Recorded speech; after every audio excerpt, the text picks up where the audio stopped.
Anonymous Pinoy Confessions. Hi, I'm 30, female, a business owner and a professional. Way back 2023, I came across a guy who is also in business. We started talking on Facebook. He told me I was his crush since college.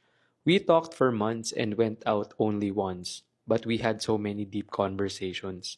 I eventually started to like him a lot, pero naisip ko, galing kasi siya sa Chinese family. He is part of the 1% of society, yung tipong tig 1 million or more ang relo. So I started to pull back. I got scared of the discrimination I might experience sa family niya.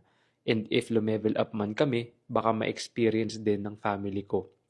He confessed to me that he will make sure na ipaglalaban niya ako sa family niya. And siya yung tipo ng lalaki na alam mong may word of honor. Pero hindi ko talaga kaya. So nag-pull back na ako.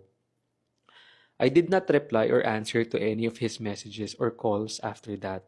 Dagdag na rin na I was not ready yet since super career focused ako and mas naglalaan ako ng oras sa business ko. Hindi rin naman niya kinaya yung treatment ko kaya may nasabi siyang masakit sa akin. In short, nagkasakitan at nagkasamaan na kami ng loob. Fast forward, I am now getting married to another guy. I can't help but feel deeply guilty of what had happened sometimes. Because he was a good guy. Alam kong nakasakit ako at nasaktan din niya ako dahil sa takot ko. But I felt that each person has his or her own reasons that some people might not understand. A year has passed, wala na akong balita sa kanya, but we crossed paths in a cafe in our city. He smiled to me, and of course, I smiled back.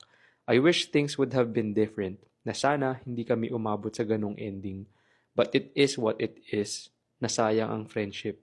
Siguro may mga taong dadaan sa buhay natin for us to learn from them. Ngayon, masaya na ako and hopefully siya din. I wish him nothing but the best things in life and isang partner na kayang harapin ang mga pagsubok kasama siya.